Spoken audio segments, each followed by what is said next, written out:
నమ్మలేని వాటిని నీవే చేయగలవయ్యా నా యేసయ్యా, నీవే చేయగలవయ్యా నా యేసయ్యా, ఏదైనా నీవే చేయగలవయ్యా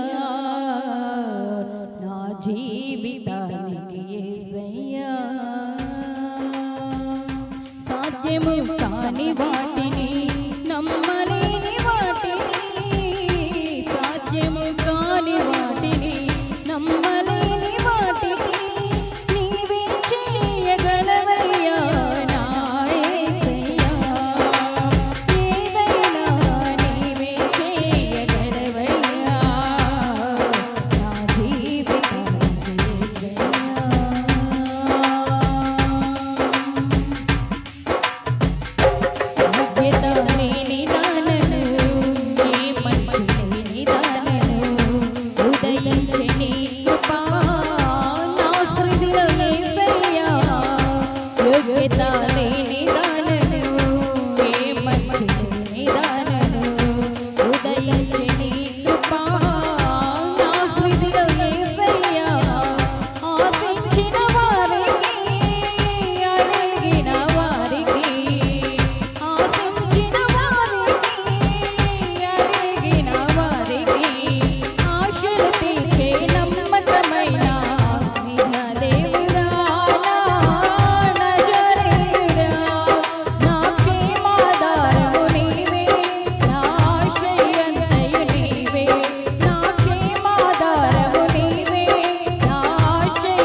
తల వంచండి, కళ్ళు మూసుకునండి. సంఘ పెద్దలు కానుకల నిమిత్తము ప్రార్థన చేస్తారు. ఇంకో మోతున్నాను అది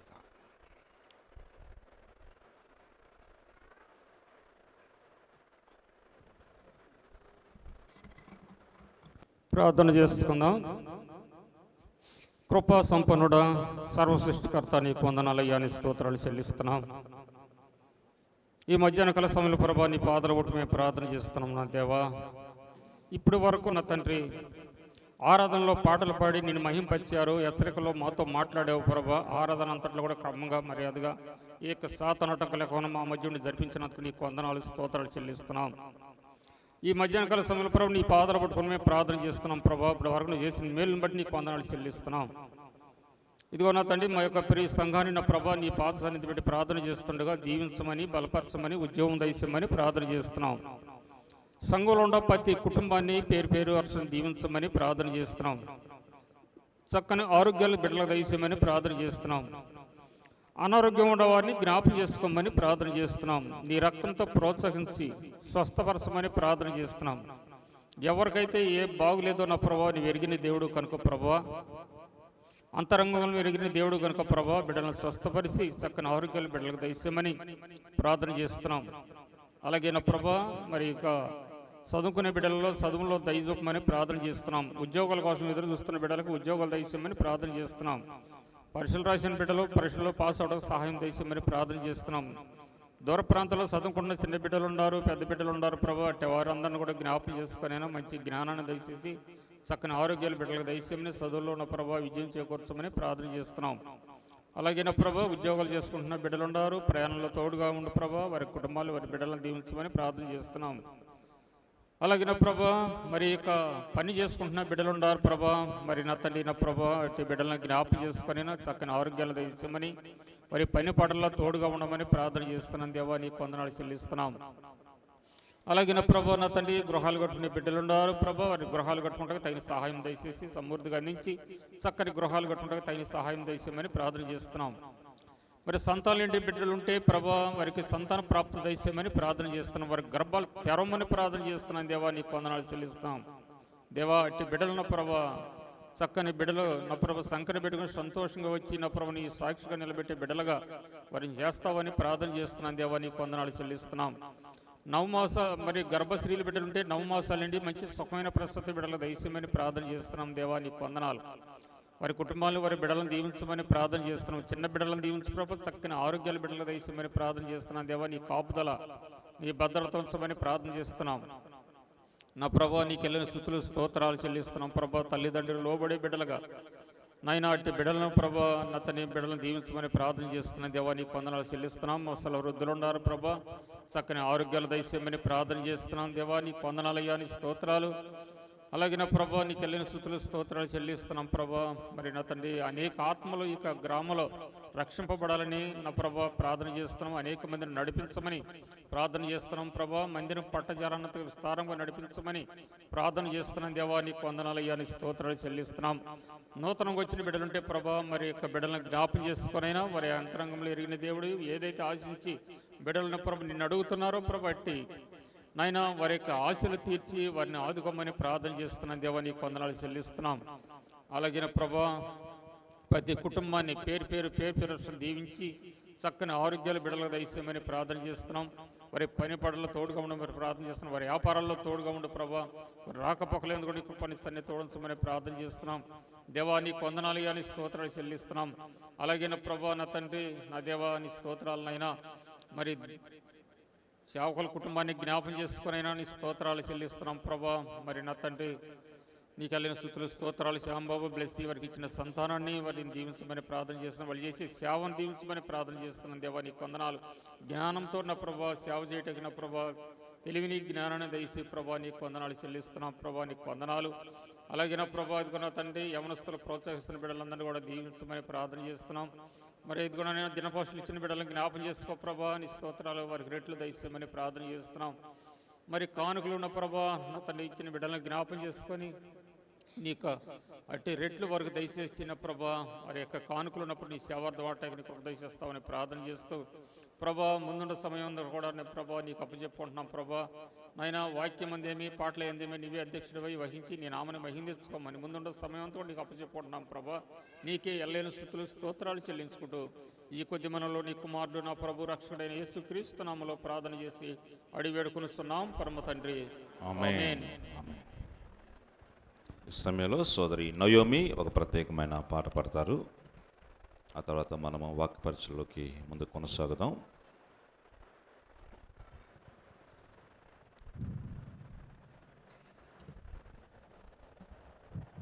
ఎడబాయని నీ కృపలో నడిపించిన నా దేవా, దయగలిగిన నీ ప్రేమలో నన్ను నిలిపిన నా ప్రభువా, నీకేమి చెల్లింతు నా ప్రాణమర్పింతు.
ఇద్దరు లేచి నిలబడి వెంకటరామయ్య అలాగే తమ్ముడు జాన్, పరమాజీవము నాకు నీవా తిరిగి లేచును నాతో నుండా, యేసు చాలను నాకు యేసు చాలను అనే పాట పాడుతుండగా మనము అందరికి వచ్చిన పాట అందరం కలిసి చప్పట్లు కొడుతూ పాడుకున్నాం. రుణమూర్తి నాన్న.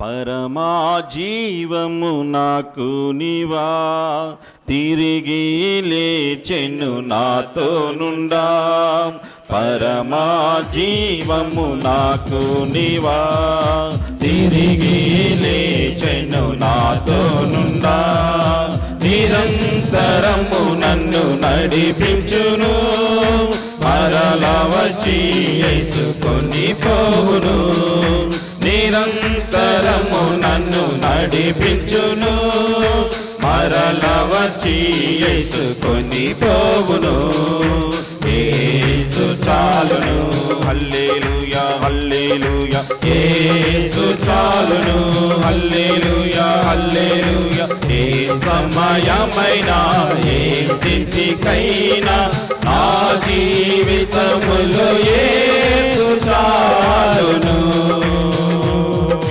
సాతాను శోధనలధికమైన సొమ్మసిల్లక సాగి వెళ్ళెదము, సాతాను శోధనలధికమైన సొమ్మసిల్లక సాగి వెళ్ళెదము, లోకము శరీరము లాగినను లోబడక నేను వెళ్ళెదము, లోకము శరీరము లాగినను లోబడక నేను వెళ్ళెదము, యేసు చాలును హల్లెలూయా హల్లెలూయా, యేసు చాలును హల్లెలూయా హల్లెలూయా, ఏ సమయమైనా ఏ స్థితికైనా నా జీవితములో యేసు చాలును, బయలు పరుణజయున్ శాంతి జలము చెంత నడిపించును, పాచిక బయలు పరుణజయున్ శాంతి జలము చెంత నడిపించుము, అనిశము ప్రాణము తృప్తి పరచున్, మరణలోయలో నన్ను కాపాడును, అనిశము ప్రాణము తృప్తి పరచున్, మరణలోయలో నన్ను కాపాడును, యేసు చాలును హల్లెలూయా హల్లెలూయా, యేసు చాలును హల్లెలూయా హల్లెలూయా, ఏ సమయమైనా ఏ స్థితికైనా నా జీవితములో యేసు చాలును. హల్లెలూయా హల్లెలూయా. సమస్త ఘనత మహిమ దేవునికి చెల్లునుగాక. అందరు తల వంచండి, కళ్ళు మూసుకునండి. సోదరుడు వెంకటరామయ్య గారు ప్రార్థన చేస్తారు, ఆ తర్వాత మన వాక్పత్యాలకు వెళదాం. ప్రేమ నమ్మకం గల పరలోకమున్న తండ్రి ప్రభా, యేసయ్య నీకే వందనాలు స్తోత్రం చెల్లించుకుంటున్నాం ప్రభా, యేసయ్య నాయన ఆధారణ ప్రభా, ఇంతవరకు క్రమంగా మర్యాదగా నడిపించిన విధానాన్ని బట్టి వందనాలు ప్రభా, నీకే స్తోత్రం చెల్లించుకుంటున్నాం ప్రభా, ఆయన తర్వాత సెషన్ కూడా నేను మీ చిత్తం ప్రకారం నడిపించండి, మీ దైవజనుడు లేచిన ప్రభా, వాక్యం చెప్పవచ్చుండగా ప్రభా, దైవజనుడిని మీ సిలువ చాటును మరుగుపరచుకుని ప్రభా, ఈ కడవడి దినాల్లో ప్రభా మా హృదయాలకు ఎటువంటి వాక్యం అవసరం ప్రభా, అటువంటి వాక్యాన్ని మాకు అందించండి, వాక్యానుసారంగా జీవించడానికి నేను ప్రభా ఈ కడవడి దినాల్లో మాకు సహాయం చేయమని అడుగుతున్నాం ప్రభా, మీరే మీ చిత్తం ప్రకారం నడిపించి మీరే మహిమగంత ప్రభావాలు పొందమని యేసయ్య అతి పరిశుద్ధ నామమున అడిగి బతిలాడి వేడుకుంటున్నాం తండ్రి. ఆమేన్. దయచేసి అందరూ కూర్చున్నాం, ప్రశాంతంగా మౌనంగా కూర్చోండి. ఏమన్నా బాగా ఇంపార్టెంట్ పని కొన్ని మీరు ఫీల్ కాకపోతే కొన్ని వేల రూపాయలు వచ్చే పని ఉంటే దయచేసి వాళ్ళు వెళ్ళిపోవచ్చు, మిగిలిన వారు మాత్రం కూర్చోండి. దేవుని వాక్యాన్ని శ్రద్ధగా మనం ఆలకిద్దాం. మీ పిల్లలను జాగ్రత్తగా ఉంచుకోండి. మీ అందరికీ మన రక్షకుడైన యేసయ్య నామంలో ప్రేమ వందనాలు తెలియజేస్తాం. వందనాలమ్మా, మీ అందరికీ ప్రత్యేకమైన వందనాలు తెలియజేస్తున్నాం. దేవుని వాక్యాన్ని కొద్ది నిమిషాల సేపు మనం గ్రహిద్దాం. ఈరోజు మనం ఎప్పుడు చెప్పుకునే మాటలే మరొక మారు మీకు జ్ఞాపకం చేస్తాను. ఎస్తేరు గ్రంథములో కొన్ని లేఖన భాగాల్ని మనము ధ్యానించుకున్నాం. ఒక స్త్రీ యొక్క జీవితం దేవుడు ఎలాగా వెలిగించాడో, ఒక స్త్రీ యొక్క జీవితం ఎలాగా దేవుడు హెచ్చించాడో అనే చక్కని వాస్తవాలను ఈ యొక్క గ్రంథంలో మనం చూస్తున్నాం. అయితే ఈ గ్రంథాన్ని మొత్తం చదివిన తర్వాత మనము ఫైనల్గా చివరగా ఒకటి మాత్రం నిర్ధారించుకోవచ్చు. ఏదంటే మన స్థితి ఏదైనా, మన స్థాయి ఏదైనా, మన జ్ఞానం ఏదైనా, లేదా మన పరిస్థితి ఏదైనా కూడా ఆయన చిత్తంలో కానీ మనం కానీ ఉంటే, ఆయన ప్రణాళికలో మనం కానీ ఉంటే, దేవుడు తప్పకుండా మనల్ని ఉన్నతంగా చేస్తాడు అనే వాస్తవాన్ని ఈ యొక్క భాగములో మనం గమనించవచ్చు.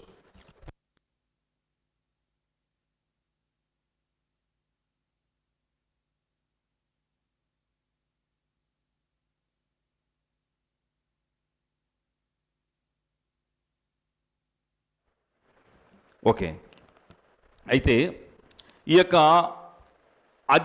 ఈ యొక్క వచనాల్లో లేకపోతే ఈ యొక్క గ్రంథం మొత్తం చాలా అమూల్యమైనటువంటి గ్రంథం అండి. మొదటి 3 అధ్యాయాల్లో హామాను దేవుని ప్రజలను సంహరించడానికి చేసిన ప్రయత్నాల యొక్క వివరణ మనం చూస్తున్నామండి. దేవుడు మొర్దెకై, ఆ దేవుడు బిడ్డ అయినటువంటి మొర్దెకై ప్రాణము తీయటానికి బహు ప్రయాస కలిగి ప్రయత్నిస్తాడు హామాన్ అండి. కానీ హామాను ప్రాణము తీయటం దేవునికి చాలా సులువైందని ఆ మాటల్లో మనము గ్రహిస్తున్నామండి. ఎస్తేరు గురించినటువంటి 2 విషయాలు క్లుప్తంగా ఈ యొక్క మధ్యాహ్న కాల వేళ ముందుకు తీసుకువస్తానండి. మొదటి అధ్యాయం 2వ అధ్యాయంలో బహుశా ఆ వచనాలన్నీ చదవటానికి బహుశా మనకి ఆ సమయం లేదు కనుక బహుశా మనము త్వరగానే ముగించుకున్నామండి. ఆ మొదటి అధ్యాయం 2వ అధ్యాయంలో ఎస్తేరు జీవితానికి ఒక పేరు పెట్టవచ్చు అండి. ఎస్తేరు జీవితానికి ఒక పేరు పెట్టవచ్చు. ఆ పేరు ఏంటంటే అంగీకరించబడినటువంటి ఎస్తేరు, యాక్సెప్టబుల్ ఎస్తేర్, అనగా అంగీకరించబడినటువంటి ఎస్తేరు అనే పేరు పెట్టవచ్చు అండి. అది మాత్రమే కాదు, 3-4 వచనాలు వచ్చేసరికి బహుశా అక్కడ ఎస్తేరు ఆలోచించిన ఎస్తేరుగా మనకు కనిపిస్తున్నదండి. ప్రభునందు ప్రియమైన వలరా, దేవుని చేత బహుగా దీవించబడినటువంటి, దేవుని చేత బహుగా ఆశీర్వదించబడినటువంటి వ్యక్తిగా మనం చెప్పబడుతున్నటువంటి ఈ ఎస్తేరు ఎవరంటే ఒక అనాథండి. తల్లిదండ్రులు కోల్పోయి తన బాబాయి దగ్గర ఏదో వారి దయాదాక్షిణ్యాలతోటి బ్రతుకుతున్నటువంటి వ్యక్తి ఎస్తేర్ అండి. అయితే దేవుడు చక్కని అందాన్ని సుందర స్త్రీగా ఆ యొక్క బిడ్డను మనం చూస్తున్నామండి. ఫలితంగా సుందరంగా ఉండటం వల్ల, అందంగా ఉండటం వల్ల ఆమె అంతఃపురానికి రాణి అయి కూర్చుందండి. అంత మాత్రమే కాదు, ఎస్తేరు అంగీకరించబడటానికి అనేకమైన కారణాలు ఉన్నాయండి. అంతకు ముందు రాణి వస్తీ అండి, చాలా అందగత్తి అండి, చాలా సుందరమైతే కానీ రాజు మాట వినకుండా బహుశా రాజుకు వ్యతిరేకంగా మాట్లాడి లేదా రాజుకు వ్యతిరేకంగా ప్రవర్తించి తిరస్కరించబడిందండి ఆ వస్తీ అనే ఆమె.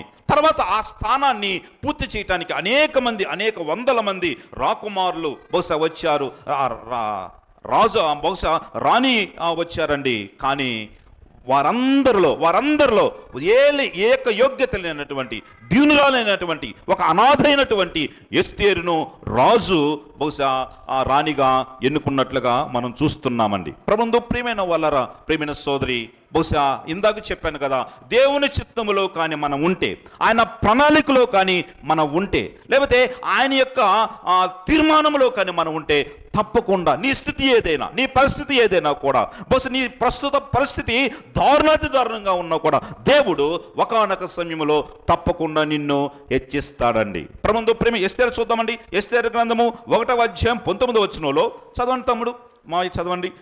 ఎస్తేరు గ్రంథం 1వ అధ్యాయము 19వ వచనంలో ఒక చక్కని మాట ఉంది. ఆ మాటను చదువుకున్నాం. రాజునకు సమ్మతి అయిన వస్తీ రాజైన అహస్వరోసు సన్నిధికి ఇంకరు రాకూడదని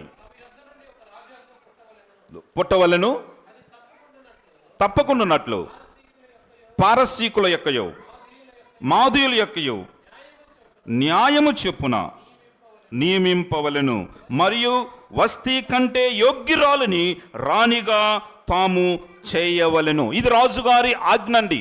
వస్తీ కంటే యోగ్యురాలండి.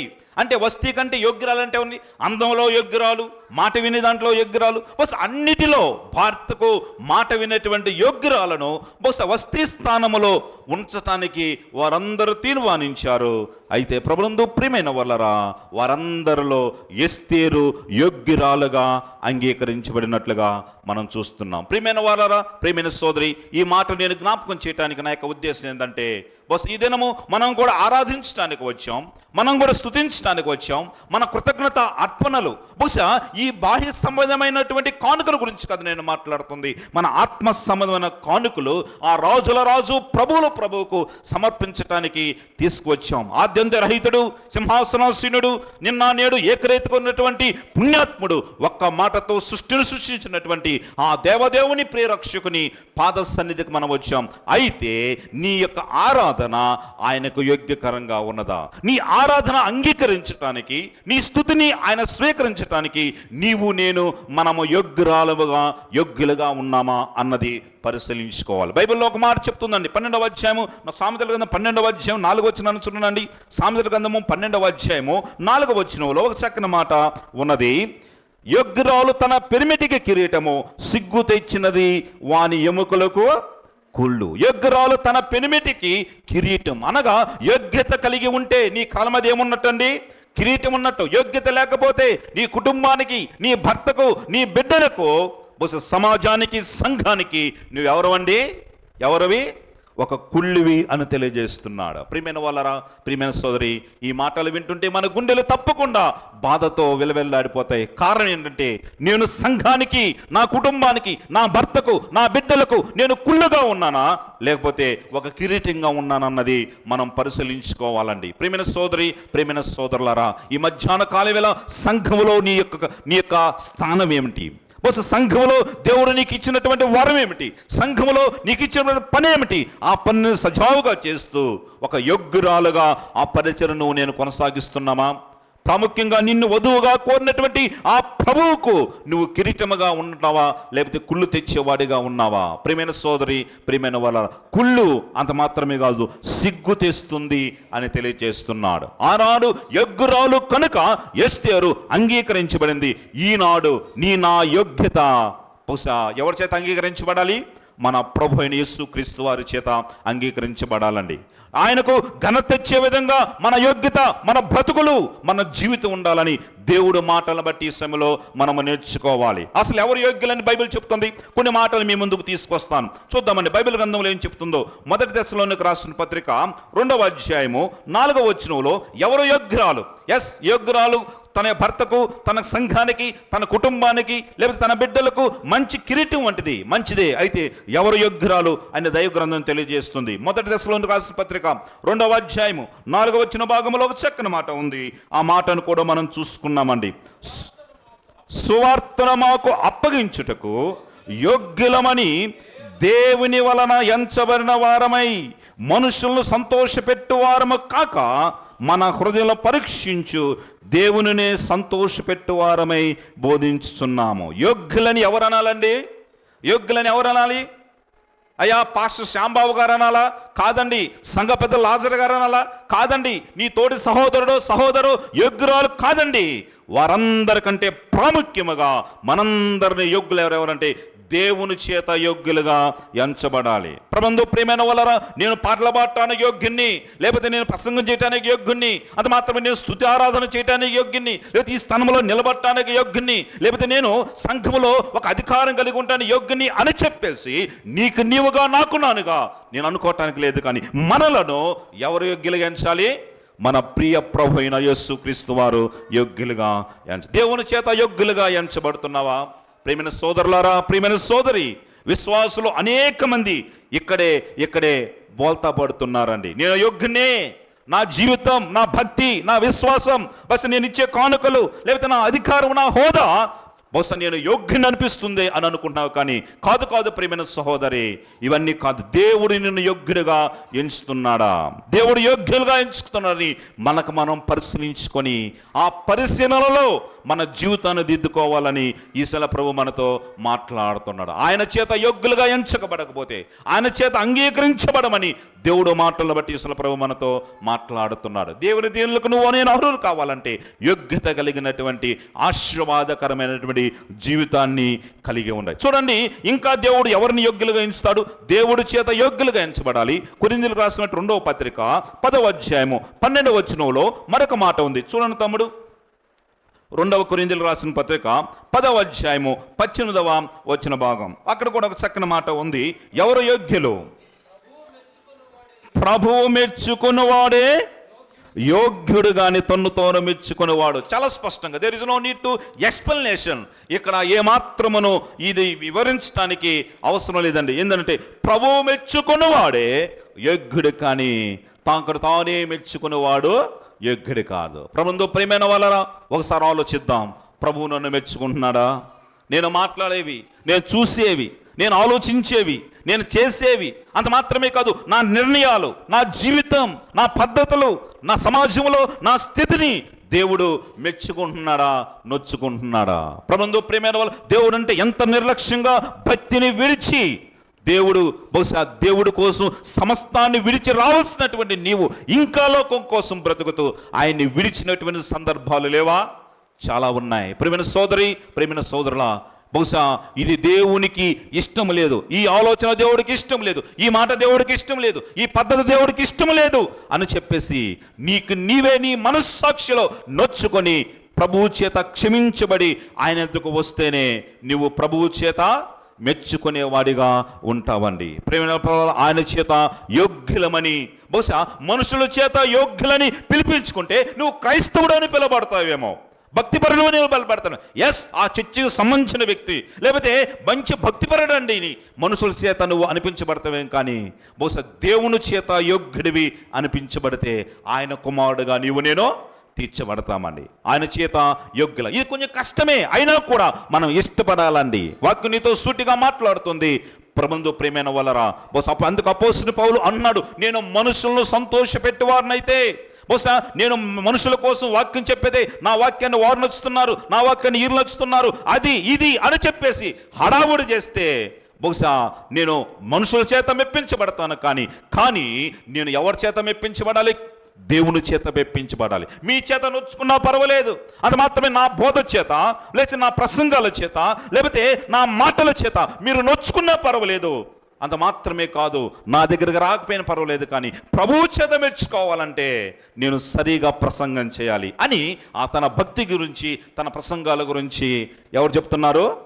అపోస్తలుడైన పౌలు చెప్తున్నాడు. ప్రభువునందు ప్రియమైన వాళ్ళరా, నీకు అనుకుంటావు నేను ఎందుకు చాలా భక్తిపరునండి, నేను చాలా మంచివాడినండి, అది మాత్రమే కాదు నా పాట, నా మాట, నా భక్తి, నా విశ్వాసం, ఎస్ ఎంతమంది మెచ్చుకుంటున్నారండి, అబ్బా అన్నారండి అని అనుకుంటావు. కానీ ప్రభువునందు ప్రియమైన వాళ్ళరా, ఆయన మెచ్చుకున్నారా లేదన్నది ఈ సమయంలో దేవుడు కన్సిడర్ చేస్తారు. అందులో బట్టి సామెతల గ్రంథంలో ఒక చక్కని మాట ఉంది, ఒక నీటి సరైన మార్గము కనబడుతుంది, కానీ తుదకు అది మరణానికి దారి తీస్తుంది. కనుక ప్రభువునందు ప్రియమైన వాళ్ళరా, మనకు మనం అనుకుంటే సరిపోదు, కానీ నీ విషయంలో దేవుడు అనుకుంటే బహుశా అది దేవుడికి ఇష్టకరమో, అది దేవుడికి ఆమోదయోగ్యమో, తత్ఫలితంగా నువ్వు దేవుని బిడ్డగా, దేవుని ప్రతినిధిగా నువ్వు కొనసాగుతావని దేవుని మాటలను బట్టి ప్రభు మనతో అంత ముందుగా నేను చెప్పాను. ఒక గొప్ప దైవజనుడు బహుశా ఒక చక్కని మాట అన్నాడండి. మన ముందు అంట బహుశా మన కళ్ళ ముందు బహుశా ఏం పెట్టుకున్నారు, మనకు మనం మన కళ్ళజోడు పెట్టుకుంటే, బహుశా మన కళ్ళజోడు పెట్టుకుంటే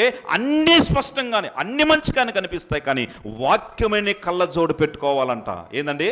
వాక్యమైన కళ్ళజోడు పెట్టుకుంటే స్పష్టంగా నువ్వు ఎక్కడున్నావు, నువ్వేం చేస్తున్నావు, నీ పరిస్థితి ఏమిటి, బహుశా ప్రస్తుతం నువ్వు దేవుడిలో ఏంటి అని చెప్పి నీ స్టేటస్ను తెలియజేస్తుందండి దేవుడి వాక్యపు జోడు. కనుక ప్రభువునందు ప్రియమైన వాళ్ళారా, అలాగా ప్రవర్తించి దేవుడికి ఆమోదయోగ్యమైన వ్యక్తిగా ముందుకు కొనసాగాలి. మనుషులు మెప్పుకోవటం కోసం నువ్వు ప్రయత్నిస్తే మోసపోతావు, మసకబారిపోతావు. కానీ ఈ మధ్యాహ్న కాలంలో దేవునితో మాట్లాడుతున్నాడు, ప్రియమైన సోదరి, ప్రియమైన సోదరులరా, బహుశా ఆయన కోపాన్ని రేపే వారి కాకుండా, ఆయన ఆగ్రహానికి గురైన వారి కాకుండా, బహుశా ఆయన చేతిలో పడటం బహుభయంకరమని తెలియచేస్తుండగా, ఆయన చేతిలో నువ్వు పడకముందే ఆయన ఆహ్వానించినప్పుడే బహుశా నీ జీవితాన్ని మార్చుకొని, నీ భారాలు దించుకొని ఆయన కోసం బ్రతికితే నీ జీవితాన్ని తుదకు ఆ యొక్క రాజ్యానికి వారసులుగా చేస్తారు. ఇంకా యోగ్యులు ఎవరండి చూద్దాం. రూతు గ్రంథము 3వ అధ్యాయం 11వ వచనంలో ఒక చక్కని మాట ఉంది. అక్కడ కూడా మన యోగ్యులు, బహుశా యోగ్యులు అనబడటానికి ఆ కారణాలు ఏంటి, రీజన్స్ ఏంటి అక్కడ తెలియజేస్తున్నాడండి. రూతు గ్రంథము 3వ అధ్యాయము 11వ వచన భాగంలో ఒక చక్కని మాట ఉంది. 3వ అధ్యాయము 11వ వచన భాగం. 10వ అధ్యాయం నుంచి చదువు. 10వ అధ్యాయం 3వ అధ్యాయము 10వ వచన భాగం. అతడు, నా కుమారి, యెహోవా చేత నీవు దీవెన నొందిన దానవు, కొద్దివారినే గాని గొప్పవారినే గాని యవనస్తులను నీవు వెంబడింపక ఇండుట వలన నీ మునుపటి సత్ప్రవర్తన కంటే వెనుకటి సత్ప్రవర్తన మరీ ఎక్కువైనది.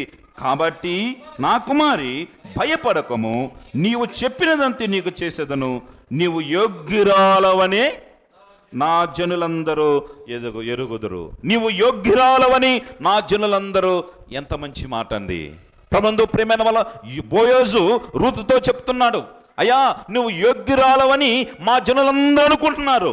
ఎందును బట్టంటే మునుపటి సత్ప్రవర్తన కంటే వెనుకటి సత్ప్రవర్తన మరి ఎక్కువగా మంచిదిగా ఉన్నది కనుక నీవు యోగ్యురాలు అంటున్నాడండి. ప్రియమైన సోదరి, ప్రియమైన సోదరులారా, నా జనులందరూ యోగ్యులు అని అంటున్నారండి. కనుక ప్రభునందు ఎవరు యోగ్యులండి? సత్ప్రవర్తన కలిగిన వారు యోగ్యులండి. ప్రియమైనవారా, మార్పు చెందినటువంటి ప్రవర్తన, రూపాంతరము చెందినటువంటి ప్రవర్తన. బహుశా వెనుక నీ ప్రవర్తన బాగలేదు, నీ మాటలు బాగలేవు, నీ తీరు బాగలేదు, నీ జీవితమే భయంకరము. అయితే ఇప్పుడైతే దేవుడిలోకి వచ్చావు, మునుపటి ప్రవర్తనకు ఇప్పటి ప్రవర్తనకు తేడా కనిపించాలండి. అది మాత్రం మునుపటి విధానానికి ఇప్పుడు విధానానికి నీకు తేడా ఉంటేనే అప్పుడే నువ్వు యోగ్యురాలవని బహుశా దేవుడు ఎంచుతారని ఈ ప్రభు మనతో మాట్లాడుతున్నాడు. ప్రియమైన సోదరి, ప్రియమైన సోదరులారా, ప్రవర్తనను కాపాడుకుంటున్నావా? ప్రతి ఒక్క విషయంలో ప్రవర్తన. బహుశా మనం ఏమంటే క్రైస్తవులు చాలా ఫ్యాషనేట్గా లేకపోతే చాలా ఇంటెలిజెంట్గా తయారైపోయారండి. ఎందుని బట్టంటే బహుశా బాగా అందరి ముందు మాత్రం చాలా భక్తిగా, చాలా విశ్వాసంగా, ఎస్ నేను దేవుడి కోసం నిలబడుతున్నాను, దేవుడి పని చేస్తున్నాను, లేకపోతే దేవుడి కోసం బహుబలంగా వాడబడుతున్నాను, బహుబలంగా ఉంటున్నానని అనుకుంటున్నారు. కానీ ఎవరూ లేనప్పుడు, బహుశా అదే సమయంలో మనకు కష్టం వచ్చినప్పుడు, మనకి ఇబ్బంది వచ్చినప్పుడు, అదే స్థితిలో మనం ఉన్నప్పుడు అండి మన భక్తి జారిపోతుంది, మన విధానం జారిపోతుంది, బహుశా మన వాక్యం జారిపోతుంది, మన నమ్మకం జారిపోతుంది. అంతా లోకానుసారముగా ప్రవర్తిస్తూ ముందు కొనసాగుతున్నాం. ప్రియమైన సోదరి, ప్రియమైన సోదరులారా, ఈ ప్రభుత్వంతో మాట్లాడుతున్నాడు.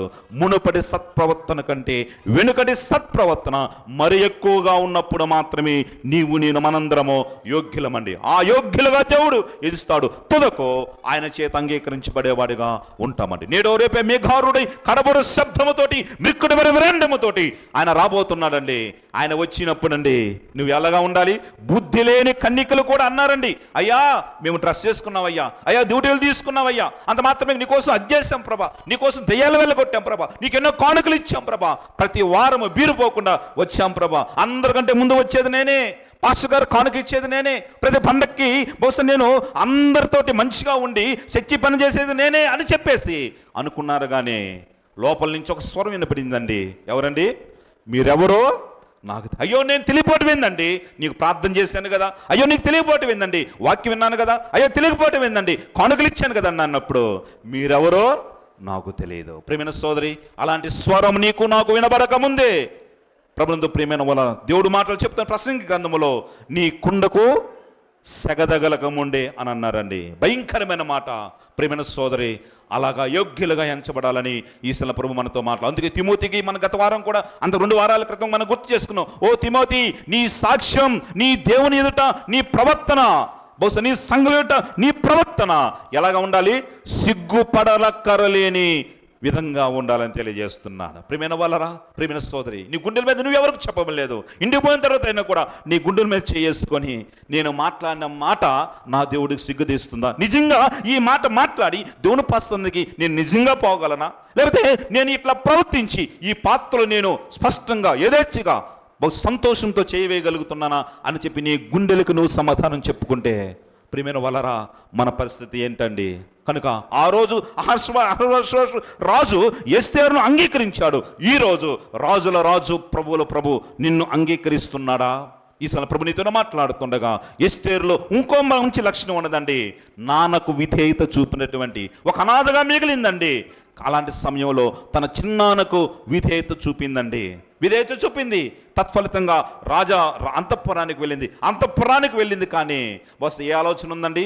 నేను ఒక యూదురాలని, నేను దేవుని బిడ్డను, నేను దేవుడి కోసం బ్రతకవలసిన అని, దేవుని పూజించవలసిన దాన్ని, కనుక నేను విధేయతతో ముందుకు కొనసాగాలని చెప్పేసి ముందుకు కొనసాగింది. తొదకు ఒకనొక సమయం వచ్చిందండి. బహుశా ఎవరి మాటకు విధేయత చూపింది? తన చిన్నాన్న మాటకు విధేయత. వాళ్ళు ఎక్కడ ఉన్నారులే, వాళ్ళతో నాకేం పని, నేను హ్యాపీగా ఉన్నాను, అంతఃపురంలో రాజభోగాలను వీస్తున్నాను, పాన్పు పైన పనుకుంటున్నాను, నాకు ముందు అనేక మంది దాసులు ఉన్నారు, బహుశా నాతో పక్కవారితో పని లేదు అని అనుకోలేదు. కానీ నేను ఎక్కడి నుంచి వచ్చాను, నా మూలాలు ఏంటి, నా యొక్క దేవుడు ఏంటి అని గమనించి ఆ దేవుడి కోసం బ్రతుకుతూ విధేయత చూపిన బిడ్డగా ఉన్నదండి. కనుక ప్రభువునందు ప్రియమైన వాళ్ళరా, విధేయత బహుశా ఆ పత్రికలో, అందుకే పేతురు పత్రికలో ఒక మాట ఉంది, ఆ స్త్రీలు తమ భర్తలకు విధేయత చూపడం చేత తమ్మును తాము ఏం చేస్తున్నారు? తమ్ముడు అలంకరించుకుంటున్నారంట. భర్తకు విధేయత చూపడం అనేది ఏందని నువ్వు ప్రభునందు ప్రియమైన సోదరి, నీవు విధేయత అనే అలంకరణతోటి అలంకరించుకున్నట్లండి. నువ్వు విధేయత చూపలేదనుకో, నీ అలంకరణలో కొద్దిగా లోపం వచ్చినట్టండి. విధేయతగా మించినటువంటి అలంకారము మరొకటి ఈ ప్రపంచంలో ఏది లేదని దేవుని వాక్యాన్ని బట్టి మనము నేర్చుకోవాలి. భర్తకు విధేయత, తల్లిదండ్రులకు విధేయత, అంత మాత్రం పెద్దవారికి విధేయత, సంఘానికి విధేయత, సేవనికి విధేయత, సంఘ పెద్దలకు విధేయత చూపి విధేయతతో ముందుకు కొనసాగితే అదే నిన్ను అలంకరిస్తుందని దేవుడు మాటలను బట్టి ప్రభు మనతో మాట్లాడుతున్నాడండి. అంత మాత్రమే కాదు, మొదటిది అంగీకరించబడింది యోగ్యురాలు కనుక. రెండవదిగా ఆ 4వ అధ్యాయం 14వ వచనాన్ని చదువు తమ్ముడు. అక్కడ ఆలోచించినటువంటి ఎస్తేరును మనం చూస్తున్నామండి. ఎస్తేరు గ్రంథము 4వ అధ్యాయము 14వ వచనంలో మరొక మాట ఉంది. ఆ మాటను కూడా మనం చదువుకున్నాం. ఎస్తేరు గ్రంథం 4వ అధ్యాయము 14వ వచన భాగం చదువున్నాం. మామయ్య, నీవు ఈ సమయమందు ఏమియో మాట్లాడక మౌనంగా ఉండిన ఎడల యూదులకు సహాయమును విడుదలయు మరొక దిక్కు నుంచి వచ్చును గాని నీవును నీ తండ్రి ఇంటి వారును నశించుదురు. నీవు ఈ సమయమున బట్టి రాజ్యమునకు వచ్చితువేమో ఆలోచించుకునమని చెప్పాను. నేను అంతఃపురంలో ఉన్నాలే, నాకేమి లేదులే, నా వారు పోతే పోయారు అని నువ్వు అనుకుంటావేమో. బహుశా దేవుని నా స్థానంలో పెట్టింది మమ్మల్ని రక్షించటానికి, తన ప్రజలను రక్షించటానికి నీకు ముందుగా స్థానం ఇచ్చాడేమో. ఒకసారి గుర్తించు అని చెప్పేసి, ఆలోచించు అని చెప్పేసి తన బాబాయ్ అయినటువంటి బహుశా మొర్దెకై చెప్పి పంపించాడు. తర్వాత ఎస్తేరు ఏం చేసిందండి? ఆలోచించి మంచి నిర్ణయము తీసుకుందండి. ప్రియమైన సోదరి, ప్రియమైన సోదరులారా, యూదులందరూ 127 సంస్థానాలు ఉన్నటువంటి ఆ యూదులందరూ ఏం చేస్తున్నారంటే గోనె పట్ట కట్టుకొని బురద పూసుకొని, అయ్యా ఆ యొక్క హామాను యొక్క కుట్రకు మేము భయపోతున్నాము, మమ్మల్ని సంహరిస్తారు కనుక నీవు తప్ప మాకు దేవుడు ఎవరు లేరు, నిన్నే పూజిస్తాము, నిన్నే నమస్కరిస్తాము, నిన్నే పూజిస్తాం కనుక మేము ఎవరిని నమస్కరించిన అవసరం లేదు, నీవు తప్ప మాకు దేవుడు ఎవరు లేరు, మీరే దేవుడు అని చెప్పేసి మేము అనుకుంటున్నాం. కానీ ఈ హామాను కుట్ర చేత మమ్మల్ని సంహరించాలని చెప్పేసి ఒక ఆజ్ఞను తీసుకొచ్చాడు అని చెప్పేసి వారు ప్రార్థిస్తున్నారు. ఆ విషయాలన్నీ అక్క ప్రాంతంలో ఉన్నాయి. అయితే ఎస్తేరు తన బాబాయికి చెప్పి పంపించి, మీరందరం ఉపవాసం ఉండండి, నేను రాజు దగ్గరకు వెళతాను, రాజు దగ్గరికి వెళ్ళే బహుశా ఆ ఛాన్స్ లేకపోతే ఆ అవకాశం లేకపోయినా కూడా నేను చనిపోయినా పర్వాలేదు, రాజు నన్ను శిక్షించినా పర్వాలేదు, ఈ రాణి పదవి తీసేసినా పర్వాలేదు, చిరచ్ఛేదనం చేసినా పర్వాలేదు, కానీ నేను నా ప్రజలను రక్షించుకుంటానని చెప్పి ఒక మంచి ఆలోచన చేసినట్లుగా మనం చూస్తున్నాం. అక్కడ రాసిన నీవు ఈ సమయం బట్టివే అక్కడ ఉన్నవేమో తెలుసుకో అని చెప్తున్నాడు. ప్రియమైన సోదరి, ప్రియమైన సోదరులారా, దేవుడు చక్కని ఆరోగ్యాన్ని ఇచ్చాడు, చక్కని క్షేమాన్ని ఇచ్చాడు, చక్కని వ్యాపారాన్ని ఇచ్చాడు, చక్కని ఉద్యోగాన్ని ఇచ్చాడు, చక్కగా ముందు కొనసాగటానికి అన్ని విధాల అనుకూలత ఇచ్చాడండి. అయితే నువ్వు దేనికోసం అవి అనుభవిస్తున్నావు? దేవుడు దేనికోసం నీకు ఉద్యోగం ఇచ్చాడు, దేవుడు దేనికోసం నీకు వ్యాపారం ఇచ్చాడు, దేవుడి కోసం నీకు ఆరోగ్యం ఇచ్చాడు. హాస్పిటల్కి వెళితే తెలుస్తుందండి, అనారోగ్యంతో బాధపడేవారు ఎంత బాధపడుతున్నారో. ప్రభుత్వ ప్రియమైన వాళ్ళ కొంతమందిని చూస్తున్నప్పుడు చాలా చాలా బాధ వేస్తుంది, చాలా భవిష్యత్తు ఉన్నవారు, అది మాత్రం చాలా సంవత్సరాలు బ్రతకవలసిన వారు అనారోగ్యంతో బాధపడుతూ బహుశా రేపమాపం అంటున్నప్పుడు బహుశా మనకు అనిపిస్తుంది, ప్రభా నీకు ఆరోగ్యం, నువ్వు నాకు ఆరోగ్యం ఇచ్చావు ప్రభా, ఎందుకు నన్ను ఇక్కడ ఇచ్చావు, ఎందుకు ఆరోగ్యం ఇచ్చావు అని చెప్పి ఆలోచించవలసినటువంటి అవసరత మనకెంతైనా ఉన్నది. అందులో బట్టి ఎస్తేరు కూడా ఆలోచించింది, అయ్యా నన్ను ఈ స్థానంలో ఉంచావంటే నా వారి నిమిత్తం, వారి రక్షణ నిమిత్తం, వారి నిమిత్తం నేను రాజును పోయి అడగాలని ఆలోచించినది. తుదకు బహుశా హామాను కుట్ర బహుశా వెళ్ళిపోయి హామాను కుట్రకు ఆయనే బలైనట్లుగా మనం చూస్తున్నామండి. ప్రియమైన సోదరులారా, నువ్వు ఇచ్చిన స్థానం ఎందుకో నువ్వు ఆలోచించాలి. నీకు ఇచ్చిన రక్షణ ఎందుకో నువ్వు ఆలోచించాలి. నువ్వు చక్కగా పాటలు పాడే వరం ఉన్నదా, ఆ వరాన్ని అలాగా దాచుకుంటుంటే దేవుడి నీతో మాట్లాడుతున్నాడు. నీకు దేవుడు ఎందుకు వరం ఇచ్చాడు? నీకు ప్రసంగం చేసే వరం ఉన్నదా, దేవుడి కోసం దేవుడి మాటలు చెప్పు. అంత మాత్రమే కాదు, అనేక మంది బలపరిచే అవకాశం ఉన్నదా, అయితే బలపరచు. దేవుడికి ఇచ్చేటువంటి అవకాశం ఉన్నదా, దేవుని పరిచర్లో పాల్గొనే అవకాశం ఉన్నదా, పాల్గొను. దేవుడు ఎందుకు ఇచ్చారన్నది గుర్తించి ఆలోచించడానికి తీసుకుంటే బహుశా ప్రభువుతో ప్రియమైన వాళ్ళరా ఆయన రాజ్యములో నన్ను హెచ్చిస్తాడు, జీవ కిరీటాన్ని మనకిస్తారండి. కనుక అంగీకరించబడిన ఎస్తేర్ను మనం చూసాం, అంత ఆలోచించిన ఎస్తేర్ను మనం చూసాం. ఈసారి రెండే మాటలు, నువ్వు అంగీకరించబడుతున్నావా? నీ స్థానాన్ని ఆలోచించి దేవుడి కోసం నిర్ణయం తీసుకుంటున్నావు అనేది మనం గుర్తించి మనం ముందు కొనసాగుదాం. దేవుడి మాటలు మన కోసం దీవించును గాక. అందరు తల వంచండి.